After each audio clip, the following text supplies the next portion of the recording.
안녕하세요. 반갑습니다. 비트코인 뉴스 팡입니다. 2020년 4월 1일 비트코인 뉴스 전해드리도록 하겠습니다. 도움이 되신다면 좋아요, 구독, 댓글 달아주시면 감사하겠고요. 투자에 관련된 정보들은 참고사항일 뿐이고 조언이 아니니 투자하실 때 여러분들 스스로 꼭 판단하시고 결정하시기 바라겠습니다. 자, 금일 뉴스 브리핑부터 해드리도록 하겠습니다. 지금 비트코인 매년 2분기에 강세를 보였다라고 하는데 올해도 그 강세가 이어질까에 대한 내용들 같이 한번 살펴보도록 하고요. 비트코인 급락장이 끝났나? 애널리스트 비트코인 단기 지지선은 5,850달러로 보고 있다라는 기사도 있습니다. 비트맥스에서 비트코인 코어 개발 보조금 10만 달러 지원을 인상했다, 추가 후원했다라는 발표가 있었습니다. 중국 최대 택배 업체가 코로나 관련 대응 핵심 기술로 이 블록체인에 주목을 하고 있다라는 소식입니다. 바이낸스 국내 암호화폐 거래소 오픈을 한다고 하고요. 다음 달 운영을 시작을 한다고 합니다. 트론 담보대출 플랫폼 제드가 출시한다고 합니다. 메이커다오와 유사하게 출시가 될 거라고 하는데 그 내용 자세히 살펴보도록 하고요. 스위스 럭셔리 시계 브랜드 브라이틀링이 이 블록체인 기반 디지털 보증 지원을 한다라는 소식도 있습니다. 그리고 글로벌 금융기업인 HSBC가 100억 달러 사모 기록 블록체인으로 옮긴다라는 기사도 있습니다. 자, 그럼 첫 번째 기사부터 보도록 하겠습니다. 비트코인 매년 2분기에 강세를 보였다라는 기사인데요. 지금 최근에 이제 비트코인의 가격이 많이 하락을 했었죠. 그래서 3월까지 해서 1분기가 지금 이제 마무리가 됐는데 1분기 동안 가격이 많이 하락을 했습니다. 이번에 이제 하락폭을 총 봤을 때 10.65%가 이제 통계치로 나왔는데 이제 2분기에 들어섰습니다. 2분기 4월부터 이제 2분기에 들어섰는데 과연 2분기에는 어떤 결과가 나올까? 이제 분기별로 비트코인의 가격을 측정을 해본 건데요. 스큐에서 나온 겁니다. 근데 이 가격들이 신기하게도 2분기 때 꽤 그 강세를 보여주었던 추세가 통계적으로 꽤 잘 나왔어요. 그래서 이 통계치는 좀 의미가 있을 수도 있겠다라는 생각이 들기도 하는데 우선은 참고적으로만 보시죠. 1분기 때 보시면 아시겠지만 대부분은 이제 하락세가 좀 더 강했습니다. 2017년과 2019년을 제외하고 대부분 다 하락세로 이제 시작을 했고요. 매년. 그리고 2분기가 이제 넘어가면 그때부터 이제 상승세가 나타나기 시작하는데 2014년도에 40%, 2015년도에 7.72%, 2016년도에 61.58%가 상승하고 2017년도에는 131.47%로 가장 높게 상승을 하기도 했었죠. 강세장에서. 그리고 2018년도 8.17%가 이제 하락을 합니다. 이때 딱 유일하게 하락했던 때고 2019년도에 161.5%가 상승을 하죠. 그래서 상승폭이 2019년도가 가장 높긴 했었고 2분기에서는 2018년도 제외를 하고는 대부분 다 상승을 했습니다. 의미 있는 수치이기도 하고요. 이제 2020년도가 이제 관건인데 2020년도는 과연 이런 긍정적인 2분기 때 지금 역사적으로 플러스를 보여주었던 그 결과가 나올지 아니면 2018년도처럼 마이너스가 나올지 이게 이제 관건일 수 있겠죠. 통계적으로는 지금 플러스가 많아요. 실제적으로. 근데 이게 그대로 적용될지는 이제 뭐 예외일 수는 있겠죠. 통계적으로만 보는 거고요. 분석적으로 여러분들이 한번 뭐 참고적으로만 보시길 바라겠습니다. 그리고 뭐 3분기 때도 대부분 이제 하락세가 좀 더 강했죠. 그리고 2017년하고 2018년도만 플러스가 나왔고 4분기 때 뭐 반반입니다. 반반. 상승 하락이 이제 동반되는 그런 양상이고요. 그래서 역사적으로 보면 2분기 때 가장 강세를 보였던 건 맞네요. 전반적으로 이 수치를 보자면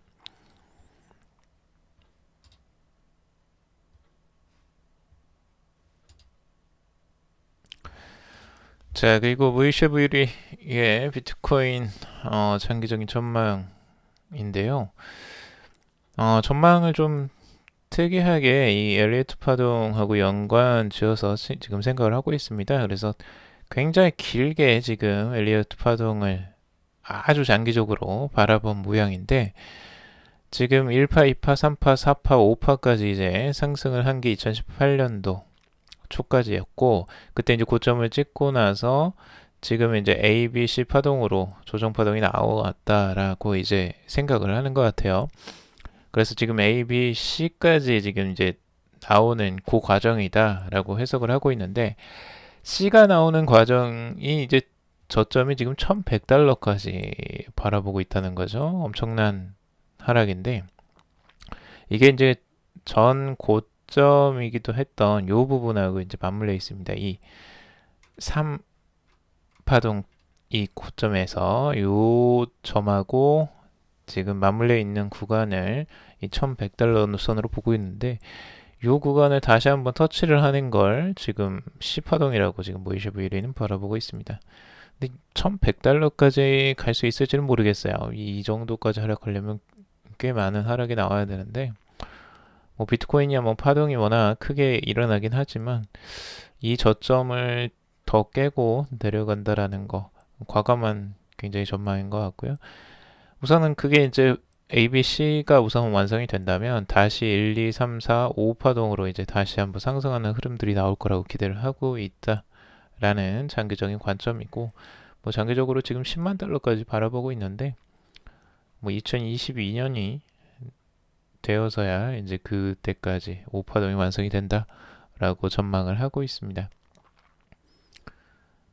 이거는 그냥 재미로 봐주세요. 재미로. 자, 그리고 트레이딩 샷 같은 경우는 지금 언더라인 채널로 이제 채널 자체가 이렇게 하향세를 바라보는 이 형태로 지금 진행되는 걸 과거의 패턴하고 비슷하게 흘러가고 있다라고 보고 있습니다. 그래서 2018년도 약세장이었을 때 그 하락 패턴이 계속 이렇게 이어지는 그 시기가 있었죠. 그래서 그 고점 그리고 저점 요런 이제 라인이 계속 터치하면서 계속 이제 내려갔던 요 흐름들이 나왔었는데, 이제 중간 지점을 터치를 했던 그 부분이 있었고, 그 부분을 다시 깨고 내려가서 저점, 진짜 저점을 이제 찍었던 그 순간 2018년도 12월이었죠.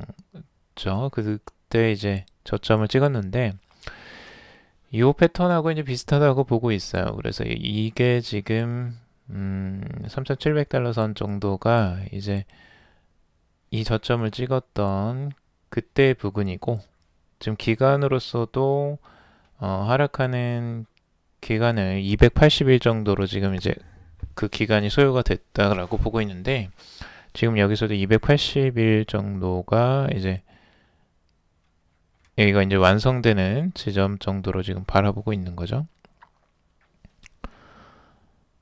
그래서 결국에는 이제 여기를 찍었으니까 이 채널이 이제 저점을 완성해 나가는 구간 정도라고 지금 바라보고 있는 것 같고요. 만약 여기를 깨고 이제 다시 고점으로 올라간다 라고 했을 때 좀 더 의미 있는 상승세가 이렇게 나올 거라고 또 기대를 하는 것 같습니다. 그래서 과거에 이제 RSI도 이 저점을 찍었었던 이 부분하고 지금 맞물려 있다라고 바라보고 있고요. LMACD 같은 경우도 지금 여기에서 하향세에서 이제 방향성을 이제 살짝 트는 이런 형태가 나왔었는데, 지금 이제 그 부분이 장기적으로 완성이 될 거라고 기대를 하는 것 같습니다. 자, 그리고 크립토월프 같은 경우는 이 나스닥과 비트코인을 비교한 차트를 좀 가져왔습니다. 그래서 과거의 나스닥의 움직임이 비트코인의 지금 현재 움직임과 비슷하다라고 보고 있는데요. 나스닥이 계속 지속적으로 상승을 하다가 저점을 찍었고, 다시 또 상승 반전하다가 다시 그 트렌드 라인을 깨고 내려가는 이 저점을 만들어내는 구간이 나왔었는데, 이 전저점을 깨지는 않았고 그 안에서 그 위에서 이제 마무리를 하게 됩니다. 그리고 그 상승세가 계속 이어져 나가는 모습을 보여주고 있죠. 그래서 지금 이 상태로 이제 계속 고점, 이 나스닥처럼 이렇게 이제 상승하는 흐름들을 기대를 하고 있는 것 같은데, 지금 비트코인의 가격도 뭐 비슷한 패턴이긴 하죠. 이쪽 패턴이 이렇게 하락을 했다가 다시 반등했다가 다시 그 트렌드 라인을 깨고 내려가는 흐름. 그래서 지금 이 가격대가 이제 반등이 살짝 나오는 구간이긴 한데, 이 구간에서 이제 어떻게 흘러갈 것이냐. 나스닥 같은 경우는 한번 반등 나왔다가 다시 한번 떨어졌다가 또 올라오는 단기적인 이런 모습들을 보여주기도 했었습니다. 그래서 이렇게 해서 이제 계속 천천히 상승하는 흐름들을 보여주었던 그 흐름대로 갔었는데, 지금 이제 크립토월프 같은 경우도 이 나스닥처럼 이런 식으로 어, 천천히 서서히 상승하는 흐름들이 나오지 않겠느냐라고 전망을 하고 있습니다.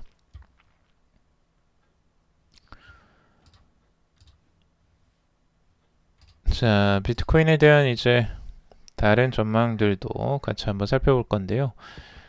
지금 OKX 소속 애널리스트 네오는 현재 비트코인은 6,500에서 6,900달러 구간에 여전히 강한 저항선이 존재하고 있다라고 바라보고 있습니다. 거래량이 터지지 않은 채 6,500달러에서 보합 흐름을 보인다면 반락에 대비해야 한다라고 하고 있습니다. 현재 매도세가 강하지 않음을 감안할 때 단기 지지선은 5,850달러가 될 거라고 보고 있습니다. 반면 블록체인 프로젝트 평가기관 와이즈 크립토 레이팅스는 이 최신 트윗을 통해서 암호화폐 플래시 크래시는 끝났다. 급락은 끝났다라고 바라보고 있다고 합니다. 바닥이 확인됐다. 글로벌 증시에서 어떤 일이 일어나든 간에 적어도 비트코인 등 암호화폐는 상승세를 타고 있다라고 또 긍정적인 전망을 내놓고 있고요. 그리고 암호화폐 전문 미디어인 데일리 호드에 따르면 암호화폐 애널리스트 마틴 그린스펀이 비트코인의 새로운 기술로 이에 대한 투기성 자금이 많은 만큼 변동성도 클 수밖에 없다. 글로벌 불확실성 확대 속 비트코인 시세 변동에 지나치게 우려할 필요는 없다며 최근 비트코인 및 전통 금융시장 침체는 전혀 놀라운 일이 아니다라고 보고 있습니다. 투자자 우려가 다소 과대 포장된 듯하다. 특히 비트코인의 경우 리스크 해치 역할에 과도한 관심을 두기보다는 장기 흐름에 주목해야 한다라고 조언을 하기도 했습니다.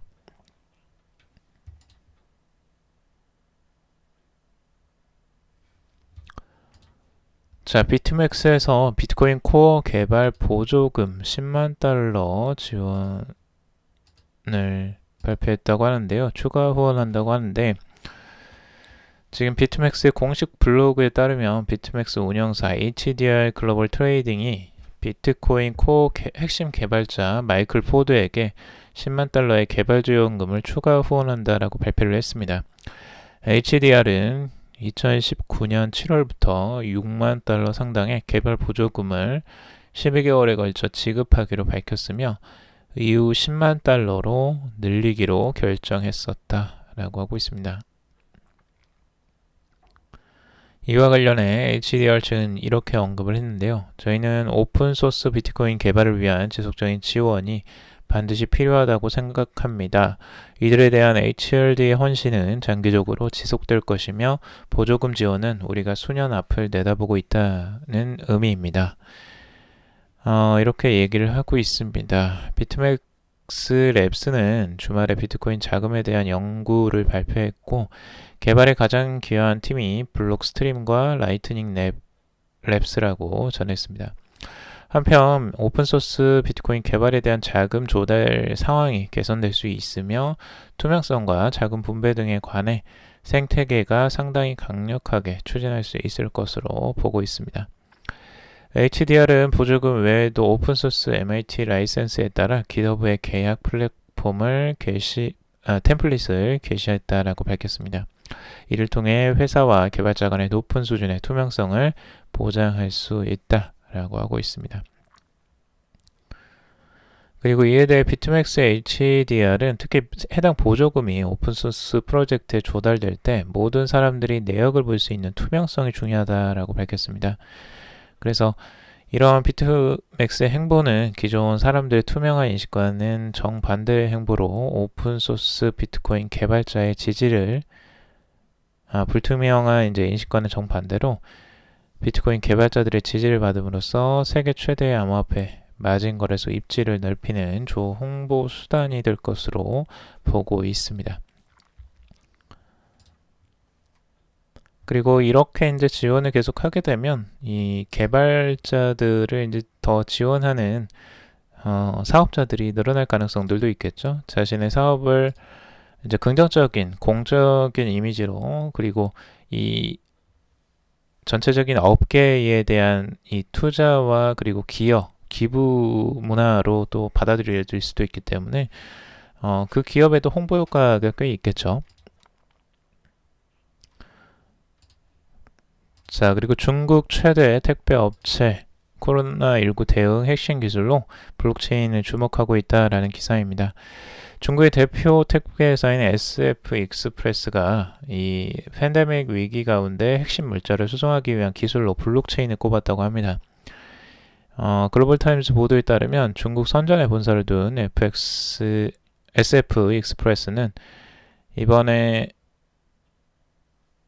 그 코로나 관련 주요 물류망에 블록체인 기술을 도입하는 방안을 검토하고 있다라고 하고 있습니다. SF 익스프레스는 블록체인 기술이 정보를 기록하고 상품을 추적, 검증할 뿐 아니라 운송 우선순위를 판별하고 위조, 미허가 상품 유통 위험성도 낮출 것으로 기대를 하고 있습니다. 실제 이제 배송에서 이 택배에서 이 부분이 활용된다는 건 굉장히 효과적일 것으로 보여지고요. 상품 추적과 검증, 거기에 이제 운송의 우선순위까지 자동적으로 판별을 할 수 있고, 위조, 미허가 뭐 이런 상품 유통 위험성도 낮춘다는 거는 굉장히 효과가 높겠죠. 실제 사람의 손이 닿아야 되고, 그걸 일일이 다 판별하는 시간이 걸리기 때문에 그 시간을 절약하고 그 인건비를 절약할 수 있는 부분들, 뭐 다양한 효과들이 이제 나타날 수 있겠죠. 그래서 앞으로는 이런 이제 배송 업체에서도 블록체인을 적극적으로 도입할 가능성들이 엿보이고 있습니다. 이런 물류망에서 전체적으로 지금 IBM 같은 경우는 글로벌 물류 유통을 지금 이 블록체인 플랫폼으로 지금 만들려고 굉장히 노력을 많이 하고 있죠.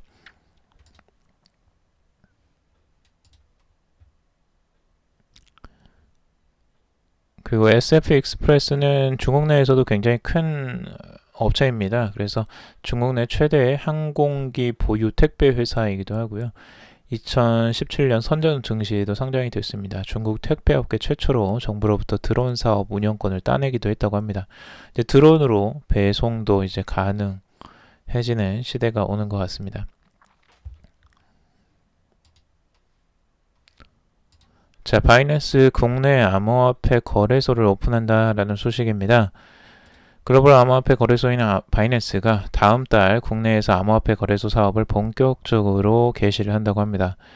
31일 바이낸스는 한국법인 바이낸스 유언회사를 통해 국내 사용자들 대상으로 한 암호화폐 거래 서비스를 시작한다라고 밝혔습니다.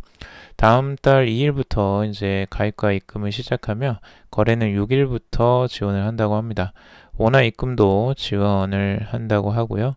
이 바이낸스 유언회사 거래소는 이 바이낸스 원화 스테이블 코인 BKRW를 비롯해서 비트코인, 이더리움, 바이낸스 코인 마켓을 지원할 예정이라고 하고 있고요. 추후 테더와 바이낸스 마켓도 추가할 예정이라고 합니다. BKRW는 바이낸스 체인에서 발행되는 스테이블 코인으로 이 원화와 1대1 가치 비율을 가지고요. BKRW 발행을 위해 바이낸스는 원화 스테이블 코인 개발 업체인 BXB를 인수를 했습니다. 강주 BXB 대표는 바이낸스 유언회사의 공동 창업자로 합류한다라고 하고 있습니다. 그래서 강주 대표는 바이낸스 유언에서는 기존 바이낸스의 기술력, 보안, 거래소 운영 노하우와 유동성을 기본으로 기존 BXB의 한국 디지털 자산 시장에 대한 이해와 스테이블 코인에 대한 전문성을 더해 거래소를 운영할 계획이다라고 말했습니다.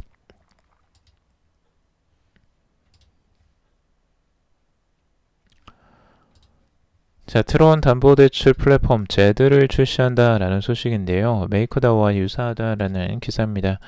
트론 재단이 메이커다오와 유사한 스테이블코인 시스템 이 제드를 출시했다라는 소식인데요.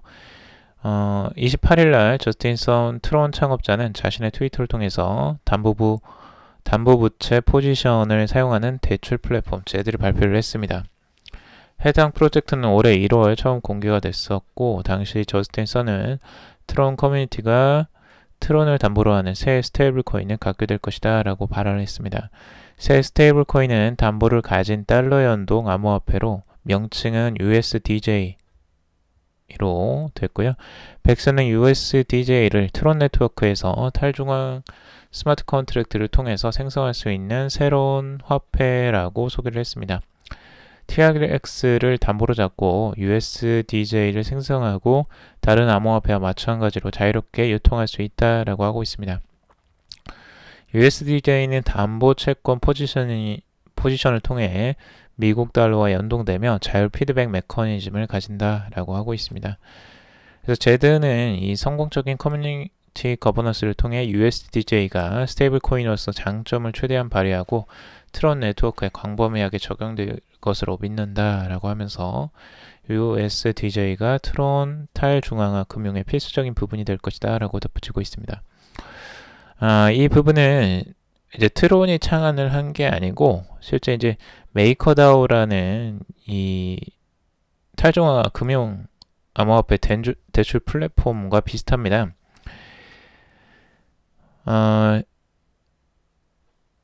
거의 뭐 이 복제품으로 지금 바라보고 있는데요. 메이커다오 같은 경우는 이더리움을 담보로 잡고 달러에 연동된 스테이블 코인인 다이를 발행하는 프로젝트입니다. 메이커다오는 특정 주체가 아니라 암호화폐 담보가 잡히면 자동으로 다이를 공급하는 이 스마트 컨트랙트 담보 부채 포지션을 개설해서 누구나 스테이블 코인을 발행하는 것이 특징이라고 합니다. 지난해 여러 암호화폐를 담보로 할 수 있는 다중 담보 다이를 출시하고 기존 단일 담보 다이의 명칭은 SAI로 변경을 한 바가 있다고 합니다. 그러니까 메이커다오와 지금 유사하게 그거 따라하는 것 같아요. 트론에서 지금 그래서 이제 대출 플랫폼이 이더리움을 통해서 이제 그 활성화가 되는 걸 보고 우리도 그러면 트론도 이걸 따라하자라고 해서 나온 게 아닐까. 라는 거 개인적으로 추측이 됩니다. 자, 스위스 럭셔리 시계 브랜드 브라이트링이 지금 블록체인 기반 디지털 보증 시스템을 도입한다라고 합니다. 그 첫 번째 제품이 브라이틀링 탑타임 리미티드 에디션이라고 하는데요. 브라이틀링은 이제 뭐 스위스의 고급 시계 브랜드로 많이 알려져 있죠. 그래서 1884년부터 크로노그래프 손목시계 제작을 선도해온 브랜드인데 높은 정밀도와 탁월한 디자인으로 세계적인 명성을 쌓아오기도 했습니다.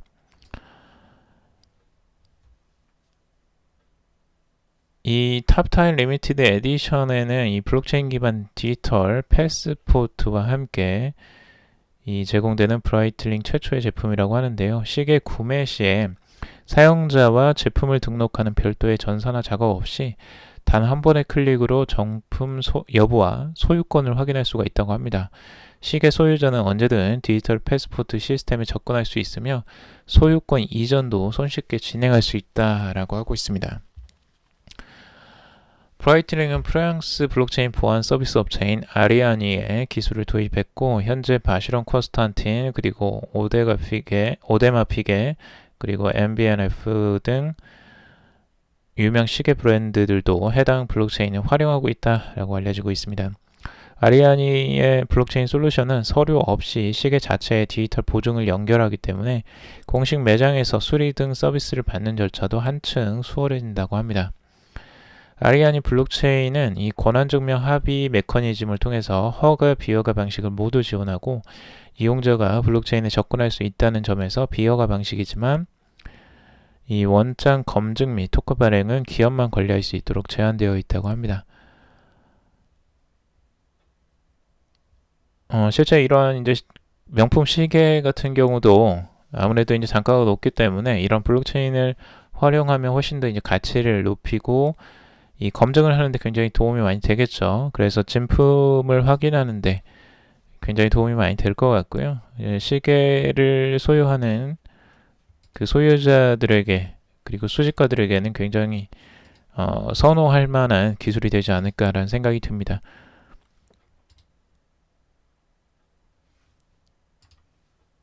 자, 그리고 HSBC 1000억 달러 3억 1억 블록체인으로 옮긴다라는 소식입니다.